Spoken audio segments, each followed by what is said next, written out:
नमस्कार मेरे किसान भाइयों, स्वागत है आपका एक और नए वीडियो में। किसान भाइयों, आज के वीडियो में हम बात करने वाले हैं डॉलर चने की खेती के बारे में और जानने वाले हैं डॉलर चने की खेती के बारे में संपूर्ण जानकारी, ए टू जेड नॉलेज। तो इस वीडियो को लास्ट तक जरूर देखना और जहां भी ये वीडियो आपको पसंद आ जाए उसी समय से लाइक और शेयर करना न भूलना। साथ ही साथ हमारे यूट्यूब चैनल किसान भाई को सब्सक्राइब जरूर कर लेना। तो किसान भाइयों, स्वागत है इस यूनिक वीडियो में आपका, जिसमें आपको मिलने वाली है डॉलर चने के बारे में संपूर्ण जानकारी। लेकिन मेरे किसान भाइयों, उससे पहले मैं आपको बता देना चाहता हूं कि इससे पहले भी हमने डॉलर चने के ऊपर 2 वीडियोस डाले हुए हैं अपने यूट्यूब चैनल किसान भाई पर।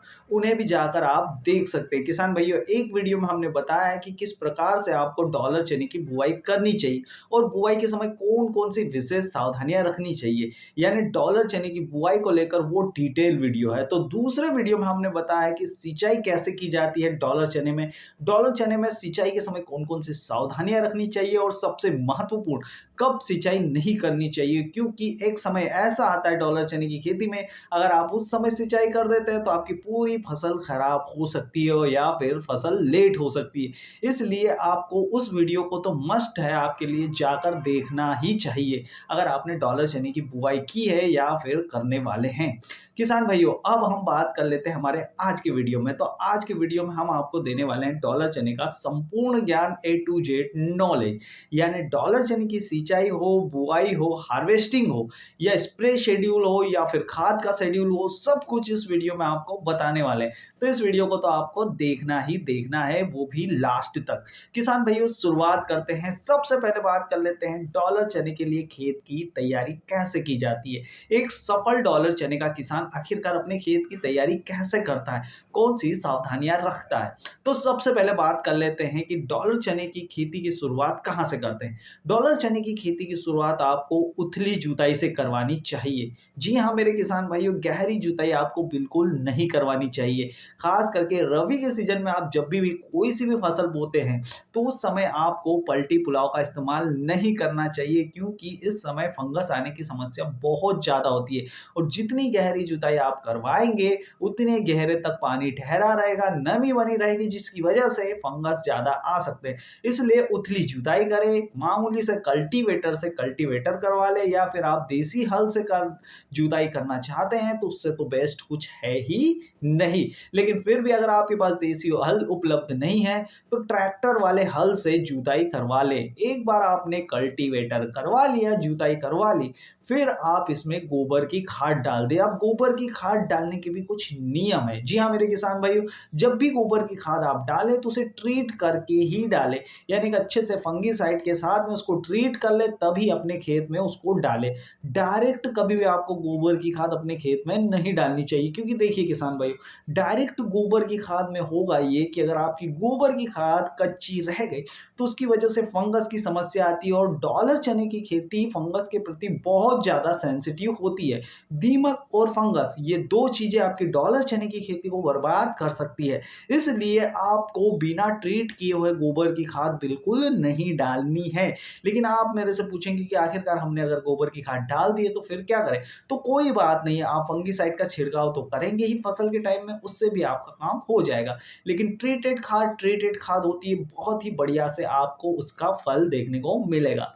तो किसान भाइयों, एक बार गोबर की खाद आपने डाल दी, अब आपको क्या करना है। तो गोबर की खाद डालने के बाद में आपको 2 से 3 दिन तक आपके खेत को यूं ही छोड़ देना है, अच्छे से हवा और धूप खाने के लिए। जैसे ही आपका खेत एक बार धूप खा ले, थोड़ा सा शुष्क हो जाए, फिर आप सिंगल सुपर फास्फेट के 2 बोरे पर एकड़ के हिसाब से खरीद कर ले आइए और अपने खेत में डाल दीजिए। जी हाँ मेरे किसान भाइयों, 2 बोरे सिंगल सुपर फास्फेट पर एकड़ के हिसाब से आपको डालने हैं।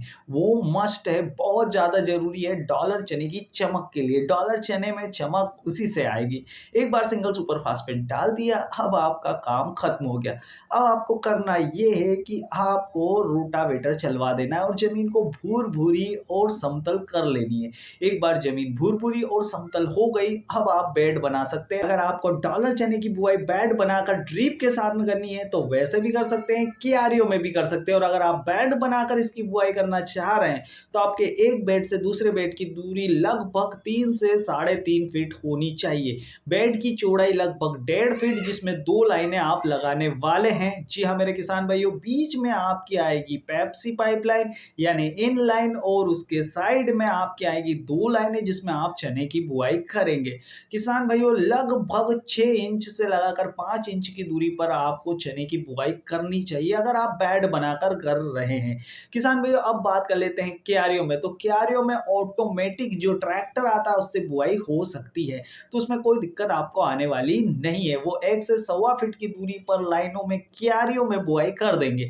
और अगर आप हाथ से लगाना चाहते हैं तो किसान भाइयों, हाथ से भी आप चने की बुआई करवा सकते हैं मजदूरों की सहायता से। अगर आप हाथ से बुआई करवाना चाहते हैं तो आपको 2 फीट की चौड़ाई एक लाइन से दूसरे लाइन के बीच की दूरी रखनी पड़ेगी, और एक पौधे की और दूसरे पौधे के बीच की दूरी आपको लगभग 6 इंच से 7 इंच के बीच में रखनी पड़ेगी, जिससे आपका डॉलर चने को इनफ स्पेस मिल जाएगा ग्रो करने के लिए। तो इसके लिए कोई दिक्कत आपको आने वाली नहीं है। किसान भाइयों, इतना काम करने के बाद में आपका ये बुआई का काम निपट गया। चलिए किसान भाइयों, इस प्रकार से आपने बुआई का काम तो बड़ी ही आसानी से निपटा लिया।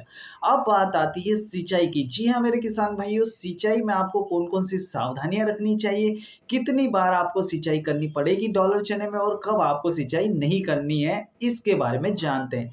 तो किसान भाइयों, सिंचाई के लिए आपको विशेषकर सावधानी रखनी है कि जब भी फूल आ जाए आपके डॉलर चने में, उस समय आपको सिंचाई बिल्कुल नहीं करनी चाहिए। किसान भाई, इसके अलावा पहली सिंचाई आपको, यदि आपने सूखे खेत में बुआई की है यानी बिना पलेवा किए हुए खेत में, तो बुआई के तुरंत बाद आपको पहली सिंचाई कर देनी चाहिए। दूसरी सिंचाई आपको जब 20 से 25 दिन की फसल हो उसके बाद में करनी चाहिए, और तीसरी सिंचाई जब आपके फूल से फल बनना शुरू हो जाए तब करनी चाहिए। इस प्रकार से आप अगर सूखे खेत में बुआई की है और नालियां बनाकर पानी दे रहे हैं तो ये सिंचाई के आपके 3 सिंचाई का शेड्यूल हो गया। इतने में आपके डॉलर चने आ जाएंगे। चौथी सिंचाई की आवश्यकता बहुत कम पड़ती है, वो भी तब आपको जब लगे कि अब फसल लेट हो चुकी है और अपनी फसल को पानी की आवश्यकता है लास्ट में, तब आप चौथी सिंचाई कर सकते हैं। हालांकि चौथी सिंचाई की कभी भी आपको आवश्यकता पड़ने वाली ही नहीं है। किसान भाइयों, ये तो आपने सूखे खेत में बुआई की थी और नाली से पानी दे रहे थे तब की बात हो गई। अगर आप ड्रिप इरिगेशन सिस्टम से सिंचाई कर रहे हैं तब आपको हर तीसरे या चौथे दिन 1 घंटा ड्रिप इरिगेशन सिस्टम चलानी पड़ सकती है। जी हाँ मेरे किसान भाई, इसमें आपको सावधानी रखनी है कि ज़्यादा जल भराव ना हो, जमीन सूखी गीली के बीच यानी मीडियम गीली रहे, ज़्यादा अच्छे से गीली या ज़्यादा सूखने न पाए, क्योंकि आपके सूखे में आपके डॉलर चना झटका खा सकता है और गीले में फंगस की समस्या आ सकती है। तो इस प्रकार से आप ड्रिप इरिगेशन सिस्टम से मैनेज कर सकते हैं। चलिए किसान भाइयों, अब तीसरी कंडीशन के बारे में बात करते हैं कि यदि आपने डॉलर चने की बुआई अपने खेत में की है पलेवा करके। जी हाँ मेरे किसान भाइयों, आपने पहले पलेवा किया, फिर डॉलर चने की बुआई की और अब आपको उसकी सिंचाई करनी है। तो किसान भाइयों, आपको पहली सिंचाई बुआई के तुरंत बाद कभी नहीं करनी चाहिए। किसान भाइयों, पहले आप डॉलर चने के बीजों को जर्मिनेट होने दीजिए। एक बार जैसे ही जर्मिनेट हो गए, 2 से 3 इंच उनकी हाइट हो गई, तब आप उसमें पहली सिंचाई यानी बुआई के बाद वाली पहली सिंचाई आप कर सकते हैं। दूसरी सिंचाई फिर से आपको 20 से 25 दिन बाद करनी चाहिए, और तीसरी सिंचाई आपको फूल से फल बनने के बाद करनी चाहिए। कभी भी फूल जब आ जाए तब आपको सिंचाई नहीं करनी चाहिए, कोई भी कंडीशन हो। आप चाहे ड्रिप इरिगेशन सिस्टम से अपने डॉलर चने की खेती कर रहे हो या फिर नाली बनाकर पानी देने वाले हो, तब भी। किसान भाइयों, इस प्रकार से आपको सिंचाई का मैनेजमेंट रखना है।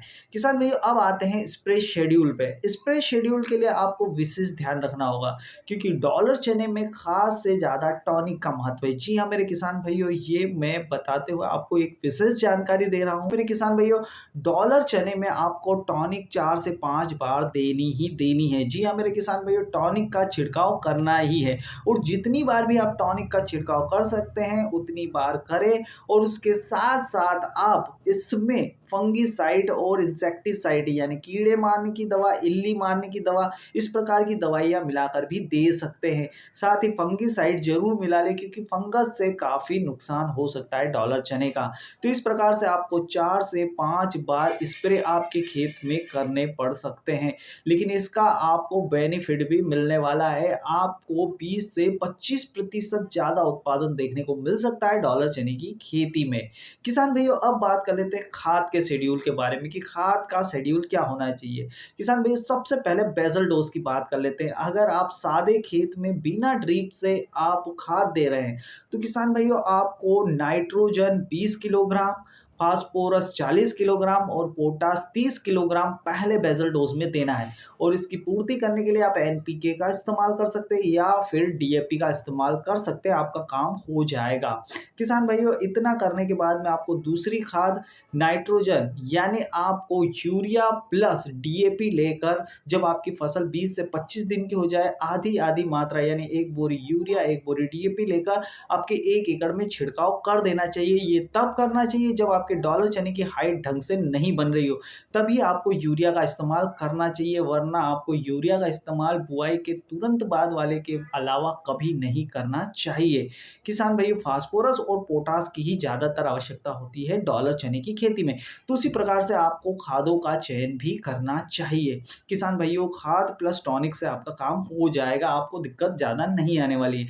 किसान भाइयों, अगर आप ड्रिप इरिगेशन सिस्टम से अपने खेत की सिंचाई कर रहे हैं, तो आप वनस्पति ग्रोथ के लिए जो एनपीकेस आते हैं उनका इस्तेमाल करिए। फिर आप जब फूल आ जाए तो उस समय उन एनपीके का इस्तेमाल करिए जो फूल की ग्रोथ के लिए बढ़िया होते हैं। अगर आप इसमें एक अलग से वीडियो चाहते हैं तो हम वीडियो बना देंगे, आप हमें कमेंट करके बता सकते हैं। और जब एक बार फल बन जाए तो फल की ग्रोथ के लिए जो एनपीके सबसे बेस्ट होते हैं उन एनपीके का चयन कीजिए। हम एनपीके के ऊपर एक डिटेल में वीडियो लाने वाले हैं, इसलिए हमारे चैनल को सब्सक्राइब करके रखें। डॉलर चने में कौन कौन से एनपीकेस आपको ड्रिप में चलाना चाहिए, कब चलाना चाहिए, इसके ऊपर डिटेल में वीडियोस बताएंगे। किसान भाइयों, इस प्रकार से आप अपने खाद का मैनेजमेंट कर सकते हैं।